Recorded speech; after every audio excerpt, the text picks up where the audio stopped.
Hey everybody. I just wanted to give you a bit of an update about what's been going on. As of late, things have been pretty messy. Our country is kind of in a bit of a panic right now. And, it's just been a rough time for all of us. And, I pray for all of you that, are having financial difficulties in this time because of, not being able to work and things of that nature. It's been, I understand that it's been pretty rough. So what I want to do today is kind of introduce a new series into our channel, and this is called the Everything But Music, the Deskcast series. So instead of having like the formal podcast and everything, this is just me with my cell phone from my desk just talking to you. These will be relatively shorter. These will probably only run between 15 to 20 minutes rather than an hour or whatever. So I just hope that everybody's doing well. So this is the first edition of this, and first I'm just going to kind of start with a life update. So first of all, um, you know, I'm okay. I'm healthy. Natasha's okay. She's healthy. And my family's healthy. Most of my friends are all good. I do know a couple of people that have the coronavirus, but they're not from my immediate family. They're like kind of family friends, people that I don't really see that often. So thankfully, as far as I know, I have not been exposed. So, and I continue to be healthy as well, as my family. So, um, so with that being said, I know that it's, as I said, that it's hard for, some people out there, because I know that the money isn't coming in, and obviously we need money, to survive. It's a necessary evil, as they say. And and that's understandable. And I'm hoping that maybe, they're saying that there's various reports about all of this. Some reports are saying that that it could be, maybe another 12 weeks. Some people are saying that this may go through the summer. Either way, I just hope. I mean, yes, it would definitely, wouldn't be too fun if this happened through the whole summer. We would have to be quarantined through the whole summer and not be able to, like go on vacation and go outside and do fun things. I'm hoping that maybe it ends, maybe by like, maybe May, maybe like late May, early June, and that we'll be able to have our summer. Not only for the sake of just having fun and things of that nature, but also for the fact that we need, the economy needs to start producing money. I know that there is some kind of stimulus package. Maybe stimulus might not be the right word, but the kind of jumpstart our economy that the government and the president's working on right now. And maybe that'll help us along for a little bit. But I'm really hoping that by the time the summer comes, that the economy can start doing better, the market starts doing better again, and that we're able to get back to functioning to somewhat of a normalcy. I know that this is, even after it's gone, from what I understand is that we have to be careful. We're gonna have to be more conscious. And I really think that something that we really need to start doing and keeping, being more conscious of is our hygiene. Personally, and for people that know me personally, they know that hygiene is a very big thing for me. It's during this, if I go out, like I usually shower every morning, but if I'm going out, especially in this time, I'm coming home, I'm taking another shower. I'm not risking anything. Just do you, even like, hand washing's been a really big thing for me too, always, even before this. It's an important thing. Personal hygiene is not only it's obviously it's for yourself and to keep yourself healthy, but it's also out of consideration for others, because not having personal hygiene, and that can range from a lot of things. But a lot of people don't realize that the mouth uh, produces a lot of germs and stuff like that. So if like you're not like brushing your teeth every day, you should be brushing your teeth at least twice a day. That's what that's what I always brush my teeth, at a minimum of twice a day. And you need to be especially conscious of this, if you're going out into the public. I know people that bring toothbrushes with them to work, always have a toothbrush after lunch. They're brushing their teeth, and stuff. So that deodorant, stuff like that, all kinds of ways, and it's not only, yes, it's for your own self and for your self pride, but it's also in consideration of others, and especially with stuff like this. These kinds of diseases are not they're not a joke, and it's definitely something that this is definitely, I don't believe that this is something that I don't believe this was an accident, to be honest. I really I feel like that this is kind of the accumulation of human error, and that we are though we are very advanced beings, in some ways I feel like that we're still kind of a little bit of a ways off, because you would think in a modern society like this that cleanliness would be something more important to people, and it seems that that's not the case. I grew up, I guess because grew up in a house where, like, I was raised to be very clean and organized and everything. So I guess that's what attributes to how I am, as far as that, especially when it comes to my bodily and personal hygiene and and stuff like that. So so that's kind of what I feel with this whole COVID-19 business. And I really hope that it's a shame that there's a lot of people. I'm in here for people that again, that don't know me on a personal level, and maybe might not have watched our podcast series. I'm from New Jersey, and we're one of I believe that we're like the second most infected state in the country right now. And I mean, we're a densely populated state, but we're not a huge state. But I think that might be the issue, is that we're all so close together here.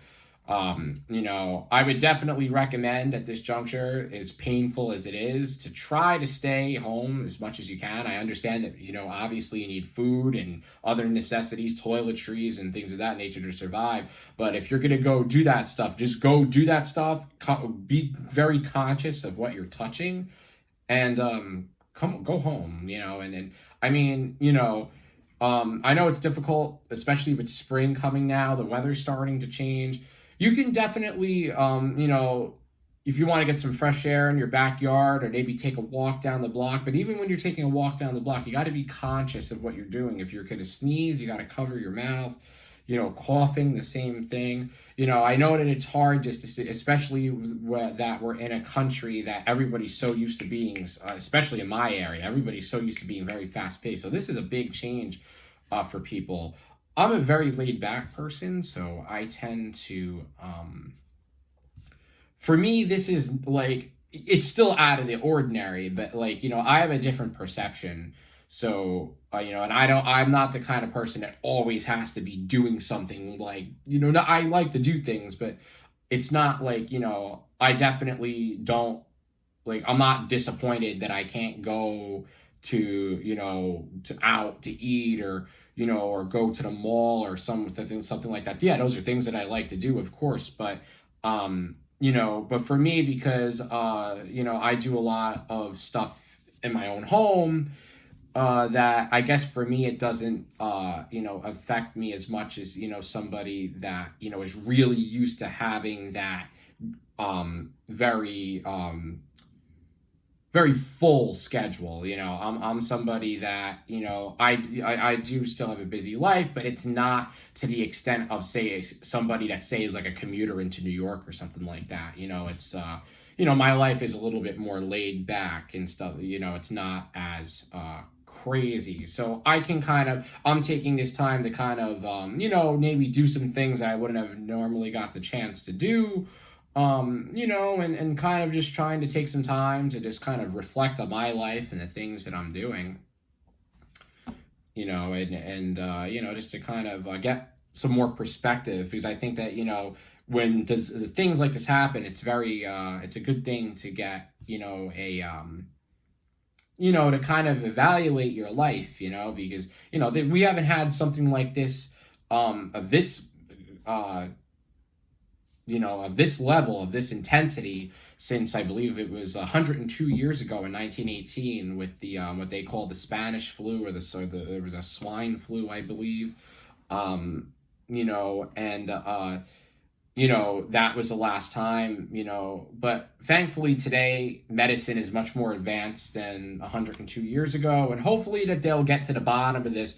I mean, unfortunately, countries like Italy has been totally ravished. I hear Spain is kind of going through the same thing now. And I mean, it's pretty bad here, too. It's pretty scary. I mean, I feel like it feels otherworldly when I'm walking around the neighborhood and stuff like that, or you go into the local grocery store just to get a couple things, and you see people like, just going back even a couple weeks ago before, everybody was told to stay inside. You see all the masks and the gloves and everyone covering themselves with hoods, and, and I can't blame these people, but it's just, it's very otherworldly, when, you see stuff like that, and it definitely gives you a new perspective. And, I think that sometimes, especially here in the United States, we kind of have this very, like, we're very, we don't always just think about like the worst. Like, we're always thinking of like, the best, and like, we're doing this and we're working hard but these things happen. I mean, and you can't, you got to always be aware. You can't just be so lax. We live in a society, this very self-absorbed society, where everyone's kind of only looking out for themselves and, what they're doing and stuff. And sometimes you're not really paying attention to the broader picture. You really got to pay attention to the broader picture of things. Know what's going on. Be in the loop. And also, be in the loop, but be in the loop the right way too. Like, don't believe every single article or thing that even with this virus, don't believe every single piece of information that you read. Make sure it's from a reliable source. I remember when I was in college, I had a professor. I was a musicology professor, because I majored in music in college, and and this guy was he was a very learned person, very worldly. Not just in music, but because to study musicology, you have to have a background in also psychology and kind of how people live and stuff like that. And he would always say, don't believe anything unless for 100% that it came from a reliable source. And a lot of times that would be from not even a .com or maybe a .org, but maybe something more of like a .edu or a .gov, because those are going to be places where, like I read last night, somebody posted up on Facebook that I believe it was, I think it was FEMA, and they're, saying like, myths they're trying to decode, they are decoding myths, because there's so much stuff going around about this coronavirus that,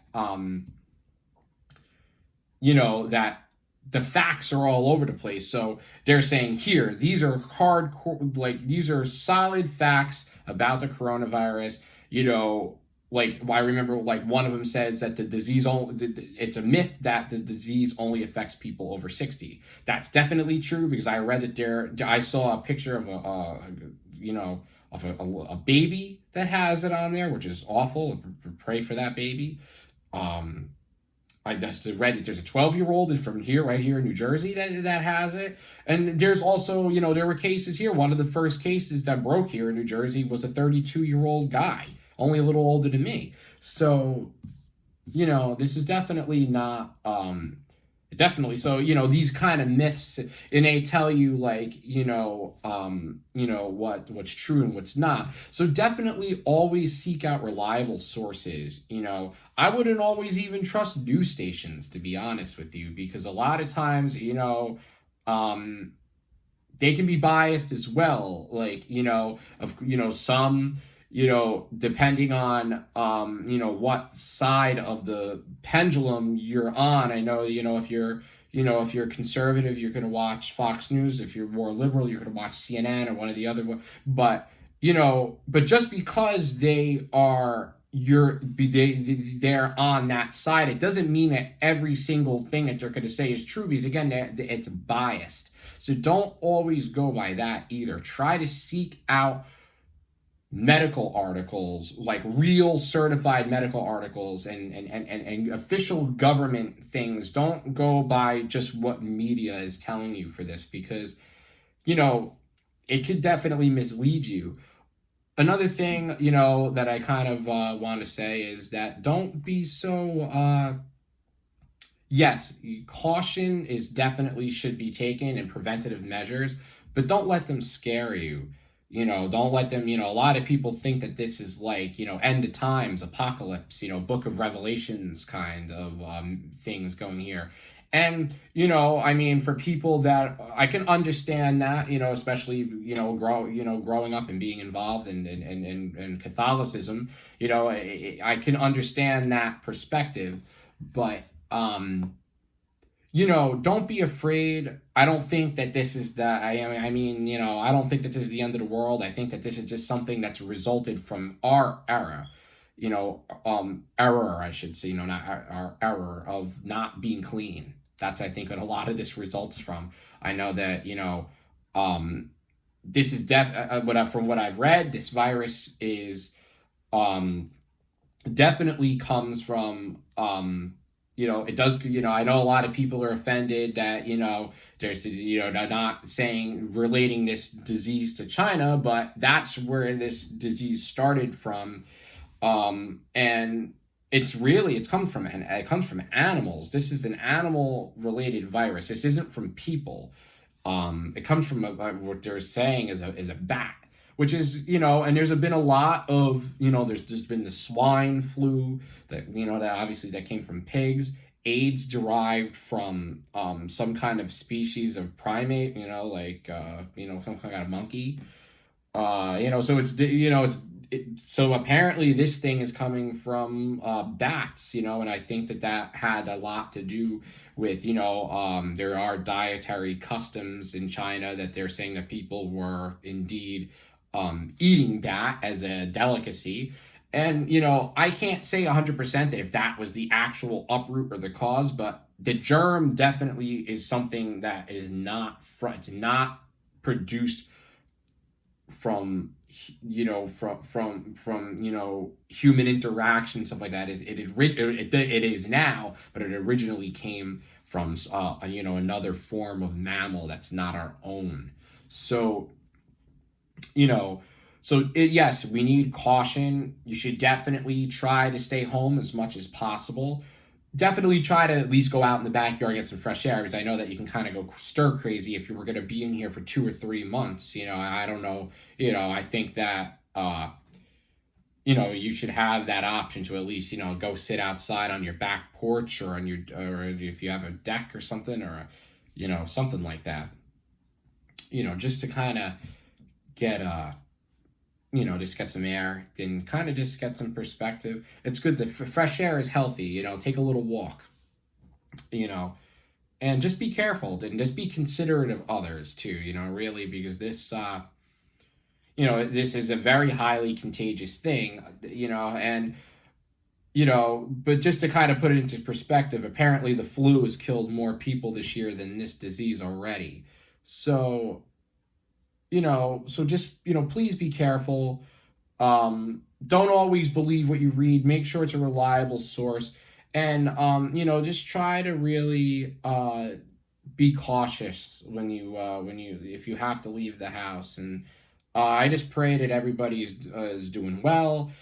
You know, for the people that have this virus, I really hope that most of them recover. I know that there's obviously going to be more deaths, but I'm hoping, you know, it looks like there's a lot of reports saying that things are starting to look up a little bit in certain places. So, you know, we just got to stick together. And, you know, I think together, if we kind of listen to what the medical experts in our government want us to do, I think that will be okay, and that we can kind of, you know, we can get rid of this before it really gets out of hand. So that's been our first edition of the EBM Deskcast series. And, you know, till next time, I'll see you on the flip side. Be well.